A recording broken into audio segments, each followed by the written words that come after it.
اللهم لا نول ظالم ظلم حق محمد وآل محمد وقرأت بهن ولا ذلك اللهم الإصابة التي حاربت الحسين شاهد بايت تابت على قتله اللهم لعنهم جميعا الف مرة رب اشرح لي صدري ويسر لي أمري واحلل عقدة من لساني يفقهوا قولي رب يسر ولا تعسر تمم بالخير لا حول ولا قوة إلا بالله العلي العظيم حسبنا الله ونعم المولى ونعم الوكيل ونعم النصير اعوذ باللہ من الشیطان اللعین الرجیم بسم اللہ الرحمن الرحیم الحمد للہ الذی نور قلوبنا بولایت آل محمد وبہدایتہم والصلاة والسلام والتحیۃ والاکرام علی خیر خلقہ وسید الانام سر اللہ فی نقطۃ دائرۃ الوجود صاحب اللواء الحمد مقام المحمود مولانا مولا الثقلین محبوب رب المغربین والمشرقین جد الحسن والحسین ابی القاسم محمد اللہم صلی علی محمد وآلہ الطیبین الطاہرین المعصومین المظلومین الراسخین فی العلم الاولین والآخرین آیات اللہ العظمیٰ اسماء اللہ الحسنى هم الذین اذهب اللہ عنہم الرجس وطہرهم تطہیرا اللہم صلی علی محمد ولا سیما بقیت اللہ العظم روحی وارواح العالمین لہ الفداء واللعنۃ الدائمۃ علی اعدائہم اجمعین من الآن الی قیام یوم الدین اما بعد وقد قال اللہ تعالی سبحانہ فی کتاب الحکیم بسم اللہ الرحمن الرحیم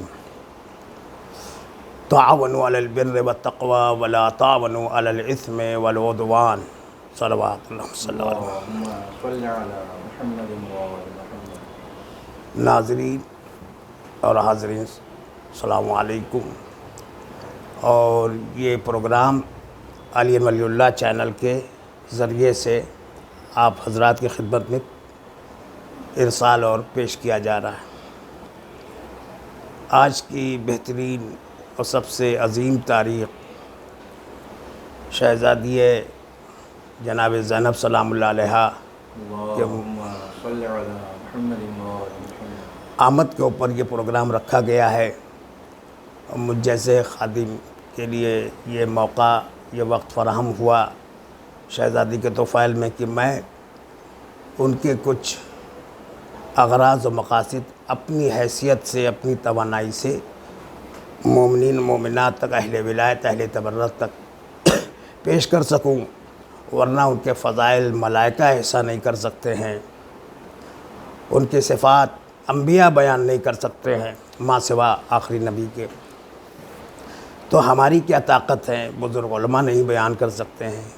فضائل شہزادی زینب سے بہت سی کتابیں لکھی گئی، بہت سی تاریخ لکھی گئی، لیکن ابھی بھی تشنگی ہے، کیونکہ جو کائنات کے لیے زینت ہے اسے رسول کہتے ہیں، اور جو رسول کی زینت ہے اسے علی کہتے ہیں، اور جو علی کی زینت ہے اسے زینب کہتے ہیں۔ تو جو نبیوں کا، فرشتوں کا، جبرائیل کا مولا ہے اس کی زینت کا نام زینب ہے۔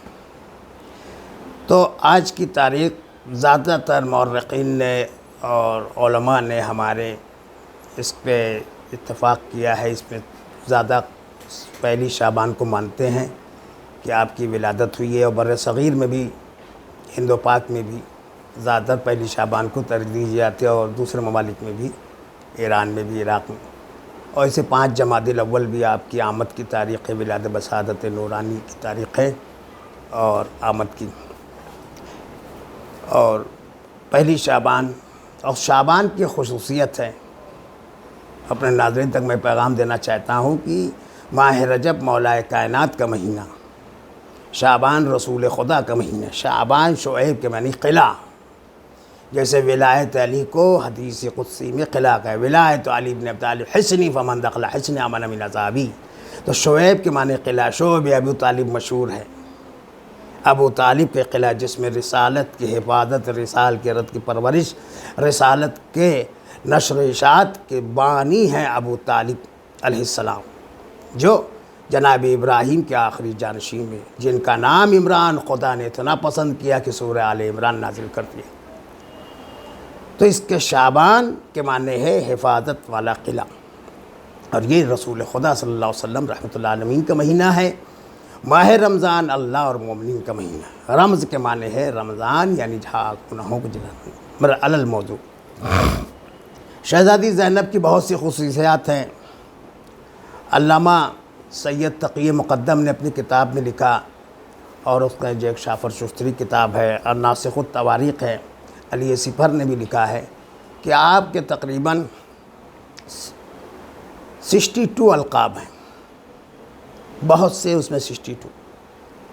عالم غیر معلمہ، فہیم غیر مفہمہ، ایسی سمجھدار کہ جس کو کوئی کسی نے سمجھداری بتائی نہ ہو، یعنی ایسی راستہ دکھانے والی، ایسی سمجھدار، ایسی مشیر کہ جو کائنات کا عاشورے کے بعد حسین امام تھا زین العابدین، اس کو بھی جو صلاح دینے والی تھی اس کا نام ہے زینب۔ جو کائنات کے لیے رہبر تھا، اس کو راستہ دکھانے والی، اس کو بتانے والی، اس کے ناصر کا نام ہے زینب۔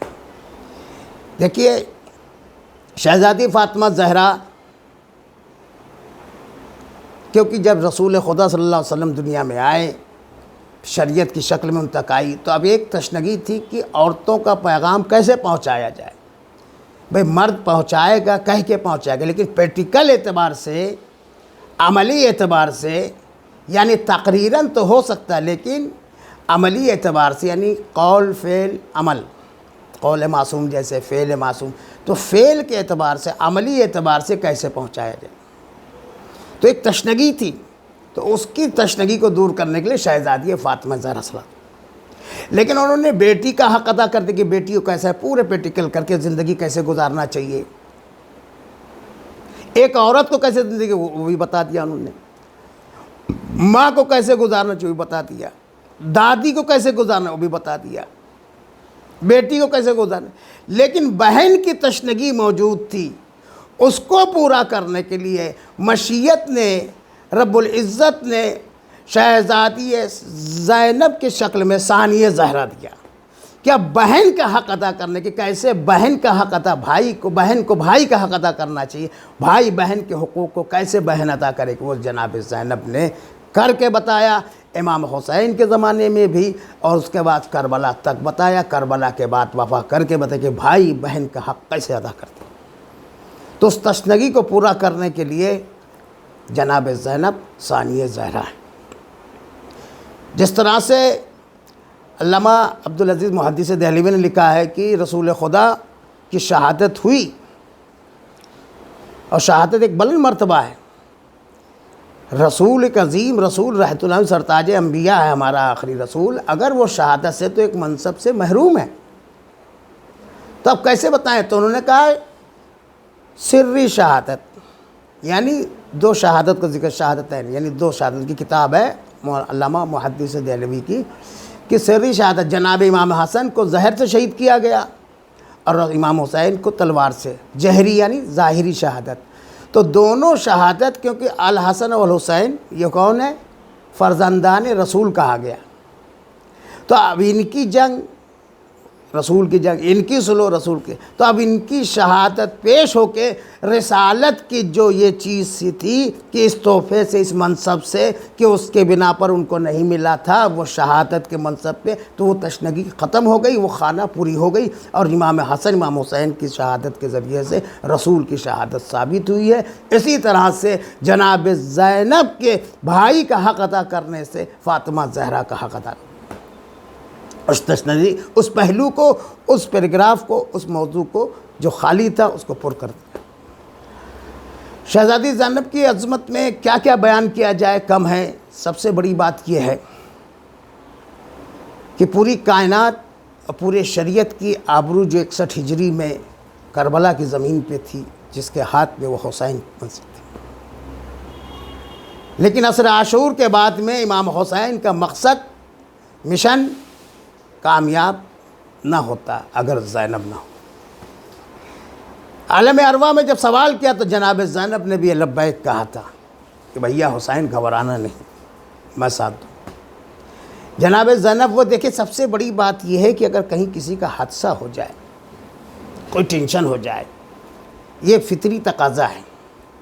تو جب ٹینشن کچھ ہوتا ہے، مصیبت، بیماری، پریشانی کہیں اچانک ہو جائے، جیسے کہ ابھی پاکستان میں پشاور میں ظلم ہوا، تو کوئی حادثہ ہوتا ہے تو مردوں کا حواس کام نہیں کرتا، ایک عورت کا حواس حاضر رہنا اور مکمل صبر و تحمل کا نمونہ یعنی مرکز پیش کرنا. کیا ایسا صبر جناب زینب نے کہ اس کی کوئی ثانی نہیں، کہ نہ ایسے انبیاء کا صبر ہو سکتا نہ کسی کا. اس کے بعد میں اس مشن کو کامیاب کرنا، شام غریبہ میں اس طرح سے اپنے کو کنٹرول کرنا. دیکھیں کسی کے سامنے کسی بچے کو ہو جائے، کسی کو ہو جائے، اس کے بچے کو زیادہ ماں کو محبت ہوتی، لیکن ہر موضوع پہ صبر کر کے دکھایا. ایک چیز کو امام حسین کو سامنے رکھا، علی اکبر کو رکھا اور دوسروں کی تکلیف کو رکھا، لیکن جناب زینب اس حالت میں بھی نماز شب پڑھ رہی. جب آدمی کا ذہن کام نہیں کرتا ہے، ٹینشن میں رہتا ہے، تو کئی دن کے اب بڑے سے بڑا متقی عالم علامہ وہ نماز اول وقت کیا مطلب واجبات بھی چھوٹ جاتے ہیں، لیکن جانے قربان جائے ہمارے بی بی زینب پہ. جناب ایوب کا صبر دیکھیے، آخرکار جب زیادہ مصیبت ہے تو اللہ سے کہا پروردگارہ بس، لیکن یہ بی بی زینب ہے. یہ کم ٹائم ہے، جناب ایوب ٹائم زیادہ تھا، لیکن یہ سب سے زیادہ ختم. لیکن مصیبت کے لیے یہ نہیں کہ زیادہ دن، زیادہ مہینہ، سال وہ بڑی مصیبت ہوتی ہے. ایک انسان بیمار ہے، 10 سال سے بیمار ہے، لیکن اسے کھانے پینے کوئی تکلیف نہیں، سب دیکھنا. ایک انسان کا اچانک ایکسیڈنٹ ہوا اور کوئی دیکھنے والا بھی نہیں ہے، ہاسپٹل لے جانے والا بھی نہیں ہے، اس کے گھر کا کوئی خیال کرنے والا بھی نہیں ہے، اور اس گھر تک پیغام بھی نہیں پہنچانے والا ہے، اس کا کیا ہے؟ تو یہ نہیں دیکھے کہ کتنے مہینے کتنے سال تک، بلکہ دیکھنا اگر کم دن میں بھی اگر مصیبت بڑی ہو سکتی ہے. تو شہزادی زینب نے جو مصیبت اٹھائی ہے کربلا کے عاشورے کے شام غریبہ سے لے کر اور شام تک، اس کی کوئی مثال نہیں ملتی. یزید نے سمجھا تھا کہ میں جیت گیا، اور امام حسین، لوگ کہتے ہیں کہ امام حسین جب مدینے سے چلے تو پھر وہ کیا بات ہے کہ آپ کیوں نہیں ڈائریکٹ آ گئے؟ تو مکے میں رہے، اپنی نانی کی جائیداد کو پہچنوایا کہ ہم فقیر نہیں ہیں، ویسے تو کائنات کے ہم تو جنت کے سردار ہی ہیں. دنیا میں دیکھو جس کی نانی کے یہ محل ہے، یہ مکان ہے، پراپرٹی ابھی بھی، اور جس کے صدقے میں، نانی کے صدقے میں یہ جو عرب کے بدو تھے، فقیر تھے، آج وہ غنی ہو گئے، آج وہ مالدار. یہ میری نانی کی دولت ہے. آج جو لڑکیوں کے آبرو بچی میرے نانا کے صدقہ ہے، میرے نانی کے بنا پہ ہوا. یہ لڑکیوں کو عزت ملی ہماری نانی کی بنا پہ، ہماری ماں کے بنا پہ، ہمارے نانا کے بنا پہ، اور اپنے محل میں اپنے نانی کے رہے. اور یہ حجت اعلان کیا تاکہ کل، کیونکہ حج کے موسم میں ہر دنیا کے لوگ آتے ہیں، تاکہ یہ پتہ چل جائے کہ حسین ابن علی آئے ہیں، چھپ کے نہیں جا رہے ہیں. حجت تمام کیا، خطبہ دیا. اس کے بعد میں یزیدیوں کو مشن تھا کہ وہاں پر وہ کچھ حملہ کریں، اور یہ پتہ چلے بس ایسی ہوا، بھگدڑ ہوئی ہوگی، جیسے کہ حادثے ہو جاتے ہیں بہت سی زیارت، جیسے ابھی پشاور میں ہوا، حج کے موسم میں ہو جاتا ہے، مکہ مدینہ میں، مکے میں ہو جاتا ہے. اکثر لوگ ہر سال مر جاتے ہیں، لیکن وہ اس کو سمجھ میں نہیں پائے گا اور کام ختم ہو جائے گا. لیکن امام نے اس مشن کو کامیاب نہ ہونے دیا، بلکہ یزید کو جتنی چاہے تجھے چھوٹ دے دی ہے. امام سب ڈر نہیں رہتے، بلکہ امام مہلت دے رہے تھے.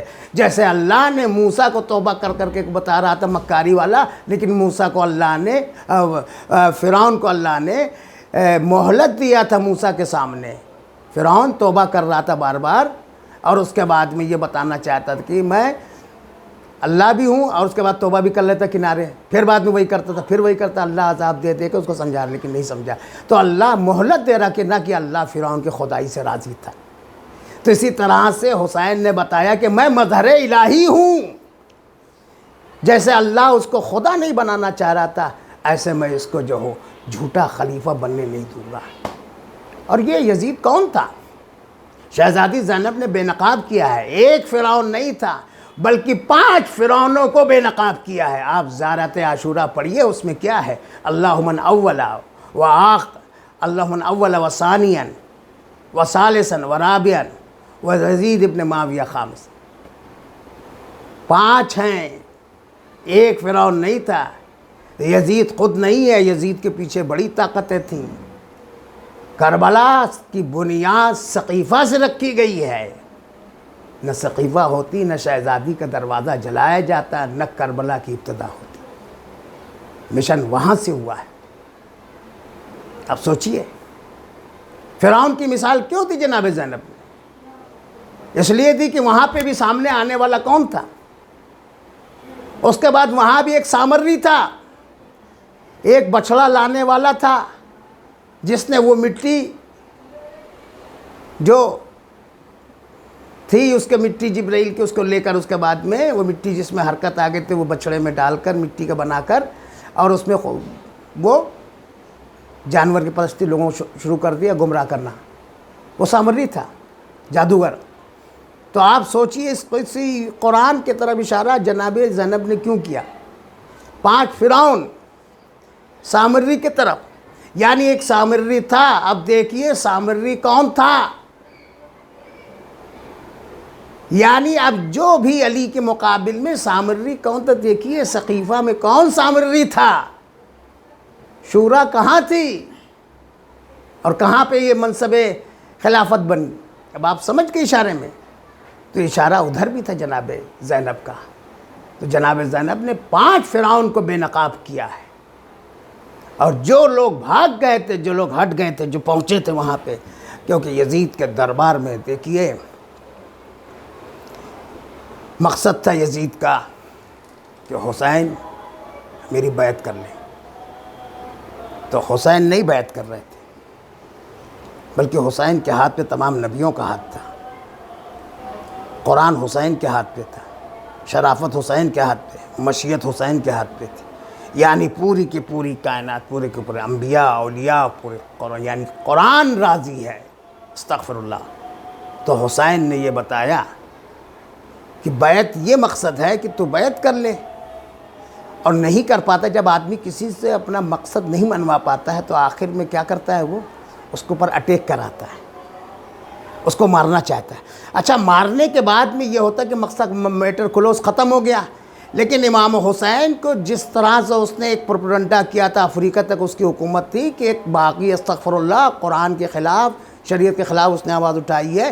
تو اب انہوں نے جب دیکھا کہ سر قلم ہونے کے بعد بھی نوکے نیزہ پہ تلاوت کر رہا ہے، ارے ہم نے بہت سے اگر کوئی قرآن کی تلاوت سے ہم مسلمان سمجھتے ہیں کہ وہ قرآن کا دشمن نہیں ہے. یہ کیسا قرآن والا ہے کہ قرآن نوکے نیزہ پہ ہے کہ جب انسان چلا تو یہ بعید ہے، یہ ممکن ہی نہیں ہے کہ سر الگ سے کبھی بول سکتا ہو. تلاوت قرآن کر رہا ہے تو واقعاً یہ کیا ہے؟ تو انقلاب برپا ہوا. ادھر جناب زینب کا خطبہ ہے، ادھر امام حسین کی تلاوت ہے، ادھر جوہت امام کا خطبہ ہے، ادھر ام کلثوم کا خطبہ. اس خطبہ سے انقلاب میڈیا جناب زینب کی جب چلی ہے مشن حسینی لے کر، اس کے بعد میں دربار تک گئے، وہاں جب خطبہ دیا جناب زینب نے دیا چوتھے میں، تو کہ انقلاب برپا ہو گیا. اور جتنے نمائندے سفیر آئے تھے اپنے اپنے ملکوں میں پہنچایا. آخرکار اس کی نیند حرام ہو گئی. جناب زینب نے بتا دیا کہ ہمیں اسیر کر کے بھی تو ہم آزاد ہیں. جس کے زبان آزاد ہے، جس کے فکر آزاد ہے، جن کا انقلاب ہوتے چلا آ رہا، کربلا سے لے کے شام تک کتنے انقلاب آ گئے، تو یہ بتایا ہم اسیر نہیں، تو اسیر ہو گیا، تو اسیر ہو گیا، تو اپنے دعوے میں جھوٹا ہو گیا. یہاں تک کہ کہا اے یزید یہ بتا، جو باہر یہ اونٹ کھڑے ہیں، یہ گھوڑے کھڑے ہیں، ان کی آوازیں آ رہی، ان کی آواز کو روک دے. کہا مجھ میں یہ نہیں طاقت.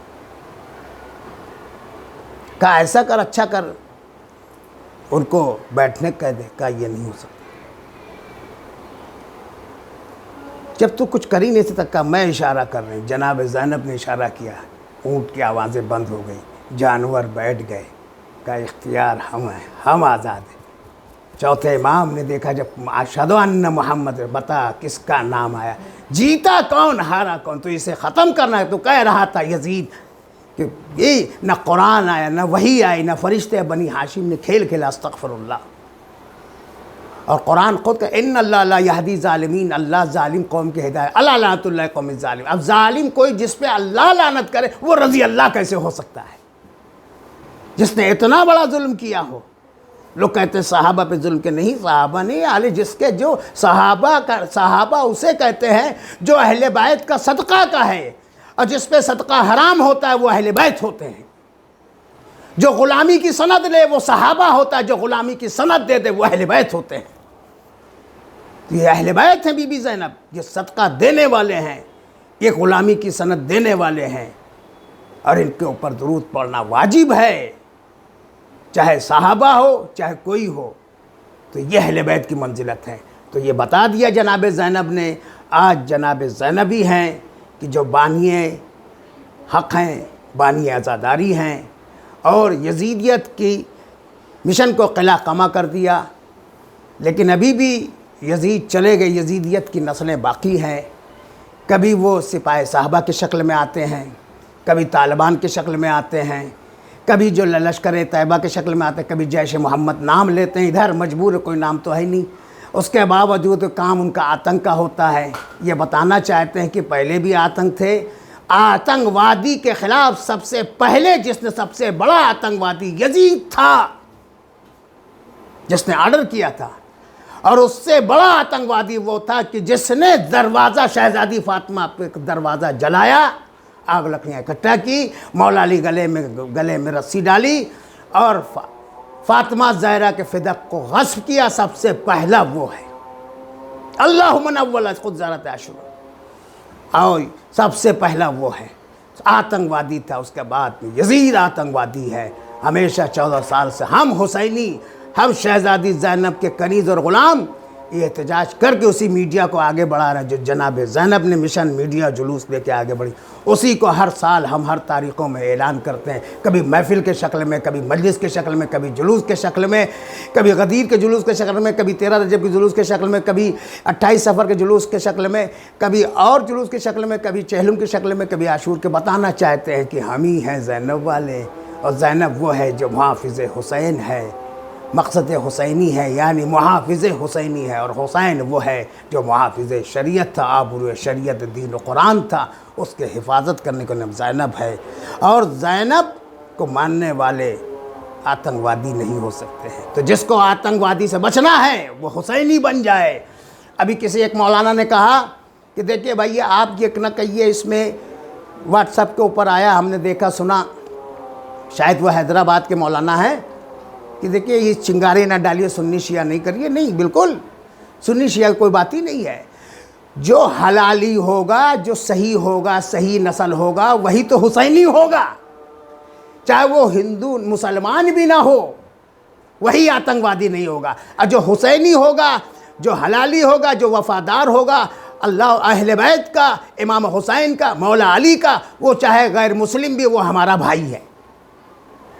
اور جو آتنکوادی دہشت گرد ہے، رسول کا چچا ابو لہب قرآن نے لعنت کی ہے، آدم کا بیٹا قابل قرآن نے لعنت کی ہے، پھر اس کے بعد میں جناب نوح کا لڑکا قرآن نے لعنت کی ہے، جناب نوح کی بیوی قرآن نے لعنت کیا ہے، جناب لوط کی بیوی کے اوپر قرآن نے لعنت کیا ہے۔ تو یہ رشتے سے کچھ نہیں ہوتا ہے، نہ خونی رشتہ نہ سببی رشتہ۔ جس پہ اللہ رسول نے لعنت کی ہے، یہی اس پہ رسول نے لعنت کی ہے، اس پہ اہل بیت نے لعنت کی ہے، اسی پہ ہم لعنت کرتے ہیں۔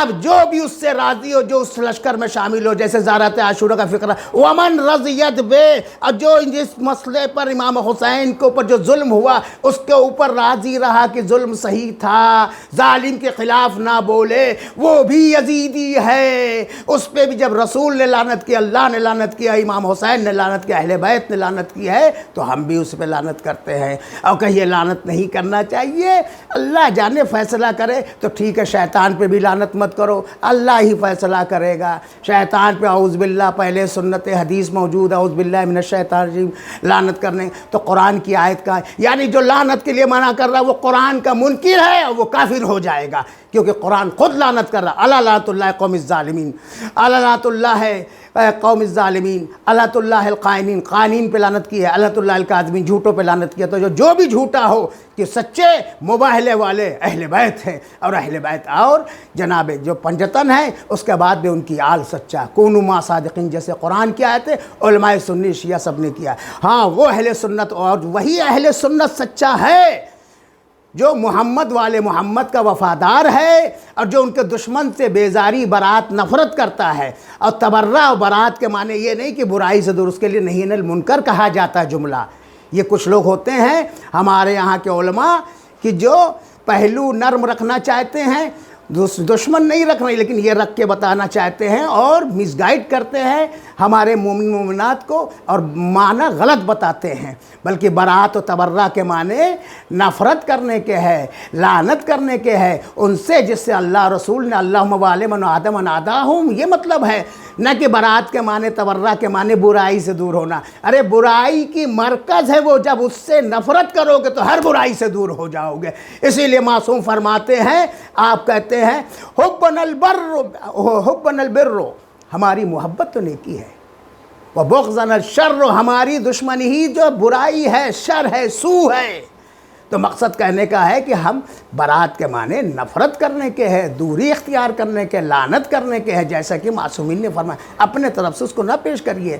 اور برائی سے دور کرنا، برائی سے دور ہونا، اس کے معنی ہے نہی عن المنکر، علماء نے بیان کیا ہے، دست غیب شیرازی نے بیان کیا ہے، علماء عقائد کی جو کتابیں علماء اخلاق نے بیان کیا ہے، معراج السعادہ میں ہے، جامع السعادات میں پڑھیں، ہمارے مولوی حضرات پڑھیں۔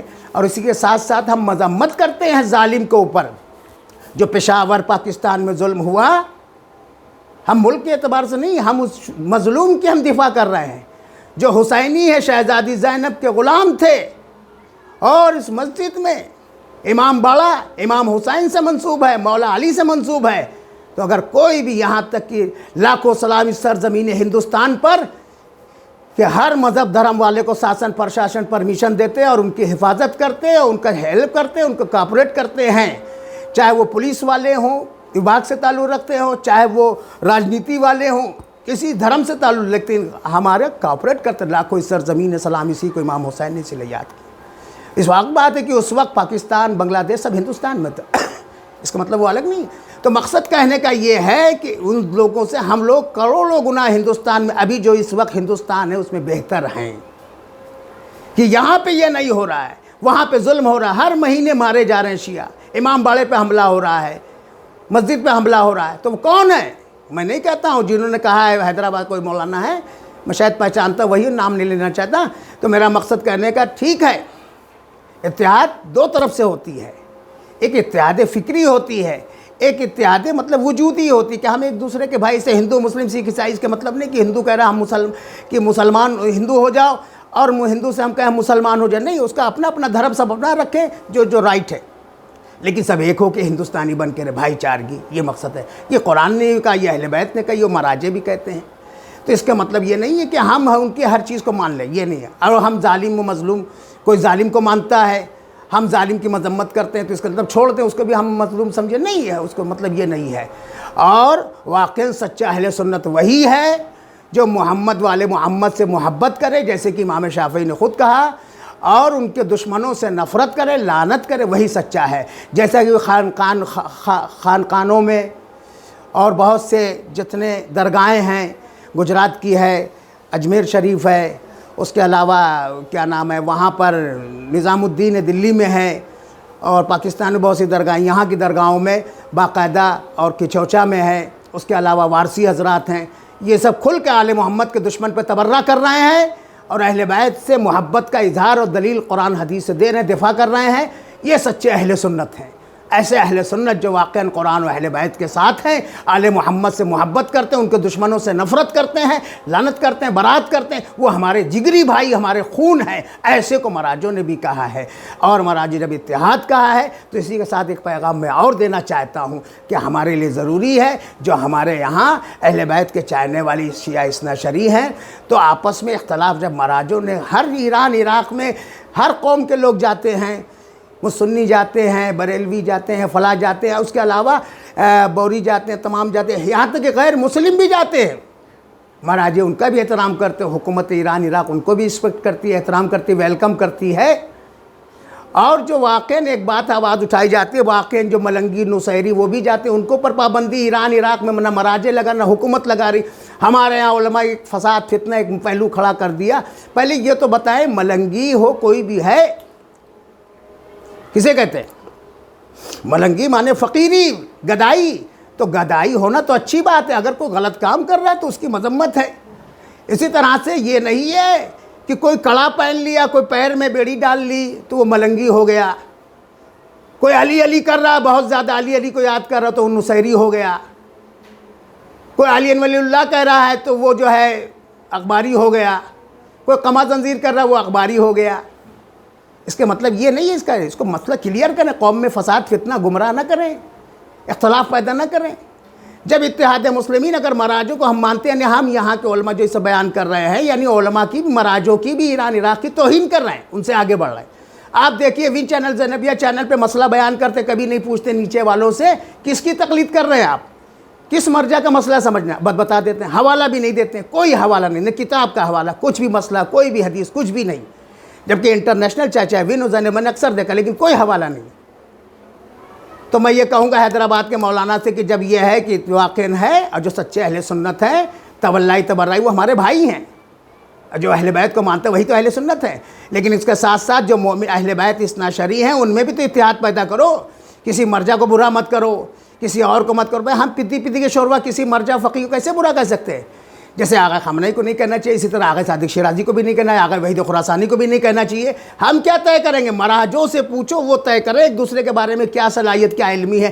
ڈاکٹر کے بارے میں بتا سکتا ہے کیا کوالیفائڈ ہے، کیسا ہے، ڈپلیکیٹ ہے، اصلی ہے، چند دن کا ہے، واقعاً ہے، تو اس کے علم ایجوکیشن سے سمجھ میں آئے گا۔ تو اسی طرح سے ہم جو ہے چبائے جملے ہوئے اور ماضی کے جملے کو اور ماضی کے چبائے ہوئے ایک ہی طرح سے تقلیدی اعتبار سے بحث جواب خالی اپنی ہم جو ہے زبان اور سما خراشی نہ کریں، خالی زبان سے نہ چلائیں لقلق لسانی، بلکہ اس کو سوچیں۔ یہ غیبت ہے، یہ توہین فساد پیدا کرنا ہے۔ مراجع فقہا سمجھتے ہیں وہاں ایران میں کوئی مسئلہ نہیں ہے، اگر صادق شیرازی میں دفتر میں لوگ جا رہے ہیں، آ رہے ہیں، جا رہے ہیں، پڑھ رہے ہیں، تمام لوگ ہیں، پاکستانی، ہندوستانی، یہ سب کوئی مسئلہ نہیں وہاں پہ، ہر جگہ اچھے برے پائے جاتے ہیں۔ اس کا مطلب نہیں جناب یوسف کے بھائی غلط تھے تو جناب یوسف تھوڑی استغفر اللہ ہم غلط کہہ سکتے ہیں۔ اسی طرح مراجع میں اگر صادق شیرازی بھائی یا کوئی غلط ہے تو اس کا مطلب نہیں ہے آپ کیا علم کا پیمانہ طے کرو گے۔ کبھی ایسا ہو سکتا ہے کہ ایک چھوٹا سا گلاس تالاب کے پانی کا پیمانہ طے کرتا، اگر اس سے مل جائے تو اس کی عزت ہو جاتی ہے۔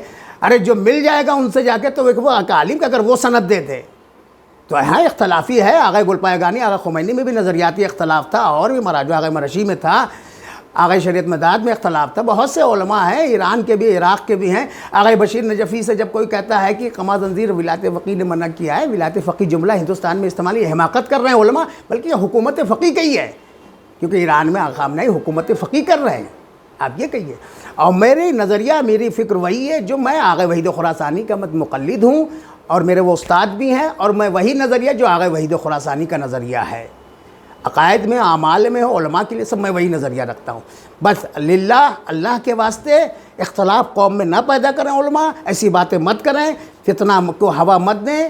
جس طرح سے ہمارے علماء نے غیر کے لیے، یعنی اگر قاتل زہرا کے ماننے والے ہیں تو اس کو اتحاد جب کہا، تو پھر جب مومن اہل بیت کے چاہنے و تولا تبرہ والے، ان سے اتحاد بدرجہ اولا ہونا چاہیے۔ اور رہی بات کی بہت ایک مسئلہ چھلا ہوا ہے کہ تشہد میں علی اللہ، تو ہاں، تو یہ بھی ہے، مراجعوں میں اختلافات ہیں، اور یہ رہی کہ نماز غدیر جماعت سے ہونا چاہیے نہیں ہونا چاہیے۔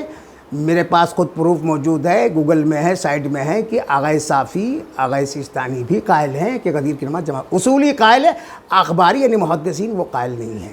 بہرحال جناب زینب اور جو ہم ظلم ہوا اس کی ہم شدید مذمت کرتے ہیں، کیونکہ ظالم کے اوپر قرآن نے لعنت کی ہے، اور یہاں کے شاسن پرشاسن کو بھی مذمت کرنا چاہیے، آواز اٹھانا چاہیے۔